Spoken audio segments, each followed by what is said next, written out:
हरिओम नमः शिवाय। ही कथा पाण गुरु कृपा से हासिल करे रहा आहियूं। मेहरबानी करे गौर देई ॿुधजो।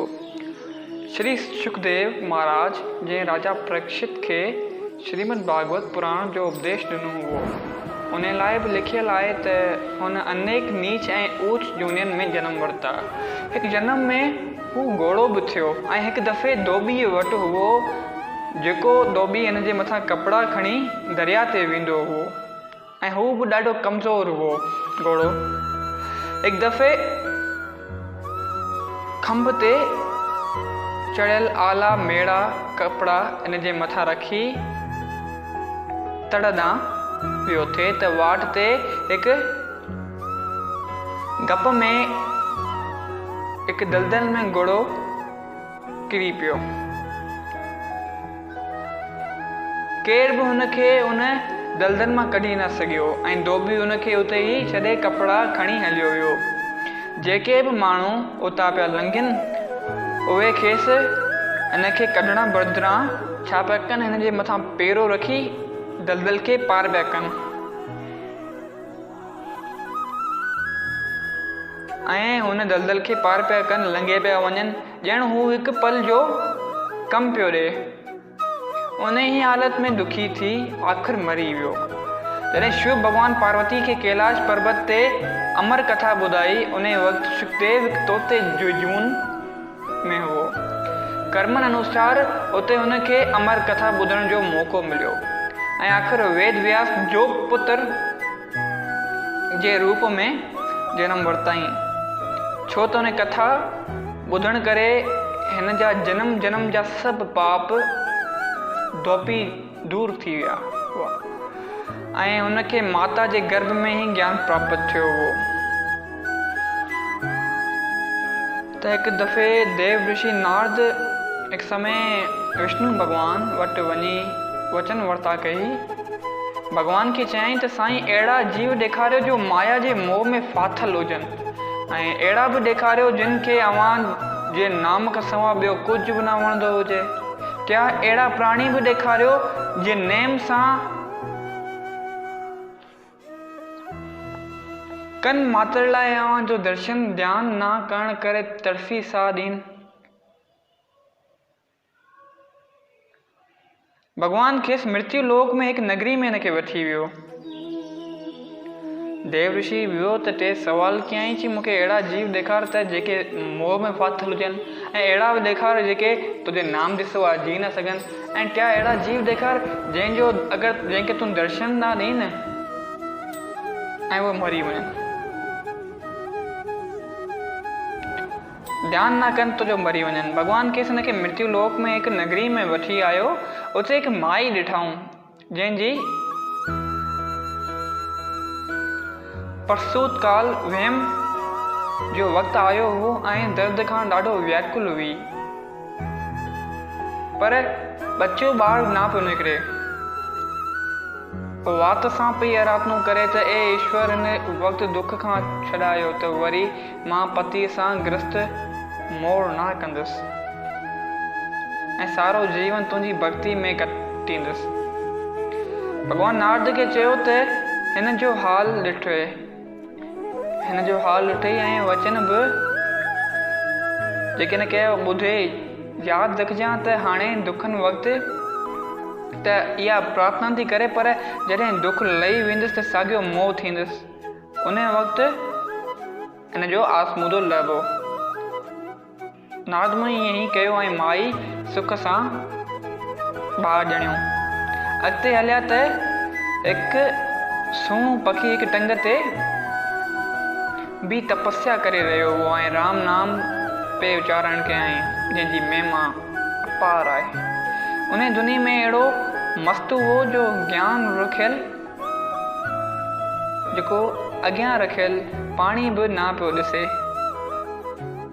हिनखे लॻी ॾाढी उञ ऐं हिन अॻियां पियो पाणी, उहो बि न पियो पीए, छो त उन वक़्तु हू जाप न करे सघंदो। अगरि पाणी पीअंदो त हू जाप कोन करे सघंदो। भॻवानु नारद खे ॾेखारे चयो त ॾिस त प्यास हूंदे बि पाणी नथो पीए। नारद बि अहिड़ी ॾाढी कोशिशि कई त कुझु पाणी पीए ऐं दाणू खाए, पर उहो भक्ति में मस्तु रहियो। आख़िर भॻवान जो चवण ते नारद चयसि त मां थो तुंहिंजे पधरां राम नाम जपियां, तूं पाणी पी वठि। नारद राम राम जपण लॻो त पखी पाणी में चुंब विझी, पर उहा वरी जल फिटो कयईं। चवण लॻो जल इहो पीअंदुसि जो भॻवान जे प्रसाद हुजे, ऐं जल बि उहो पीअंदुसि जेको भॻवान जो प्रसाद हुजे। नारद अची इहो जल भॻवान खां जूठो करायो ऐं हाणे पखी अॻियां रखी राम राम जपण लॻो त उन पखी उहो पीतो। भॻवानु नारद खे चयो त ॾिठई इन पखीअ जो प्रेम, मां रोज़ हिन पखी वटि ईंदो आहियां ऐं पंहिंजो भोग लॻियल जल हिन खे पीआरे वेंदो आहियां। हाणे हल त तोखे अहिड़ो भॻत ॾेखारियां जो नेम सां मुंहिंजो दर्शन न करे त तड़फी साह ॾे। विया हिकु नगर में त साम्हूं हिकु पुरुष दौड़ंदो ईंदो ॾिठऊं। उन पुरुष यकदमि नारद खां पुछियो त मंदर में भॻवान जी आरती थी वई आहे छा? नारद चयसि त हा, आरती त थी वई। उहो ॿुधंदे ई इन प्राण त्याग कया, छो त ख़्यालु थियसि त मूं देरि कई ऐं भॻवान जो दर्शन न थियो। उन पुरुष जे पुठियां संदसि रहल आहे, जंहिं बि नारद खे साॻियो सवाल कयो ऐं साॻियो ई जवाबु नारद हिन खे ॾिनो त आरती थी चुकी आहे, उहा बि उते ई किरी मरी वई। वरी संदसि पुटु बि साॻी तरह आयो ऐं प्राण त्याग कयईं। भॻवानु चयो त नारद, ही मुंहिंजा नेम ते पूरा भॻत ॾिठई त कीअं न जान बि क़ुर्बान कयऊं, मां छो न अहिड़नि भक्तनि ते क़ुर्बान वञा। पोइ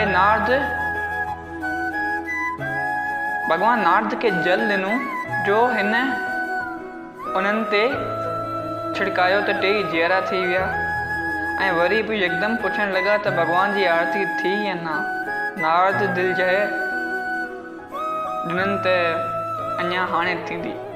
कुझु समय खां पोइ नारद उन माईअ जो हाल ॾिसणु चाहियो, जेकी पहिरीं माई हुई, जेकी पंहिंजे मुंहं में फाथल हुई, जेकी पेट सां हुई।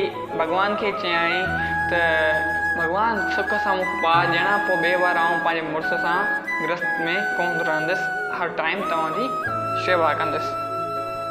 त कुझु समय खां पोइ नारद माईअ जो हाल ॾिसणु चाहियो ऐं वरी आया ॿई उन हंधि, त ॾिठऊं त माई खे उन खां पोइ बि 5 खां 4 ॿार थिया हुआ ऐं साॻियो धंधो लॻो पियो हो। नारद माई खे सुञातो ऐं माई बि खेसि सुञाणी मथो टेकियो। नारद चयसि त माई, इहो वक़्तु यादि अथई जॾहिं ईअं पे आराधना कयई? माई चयसि त स्वामी, उहो त माया जो मोह आहे। ॾुखनि वक़्तु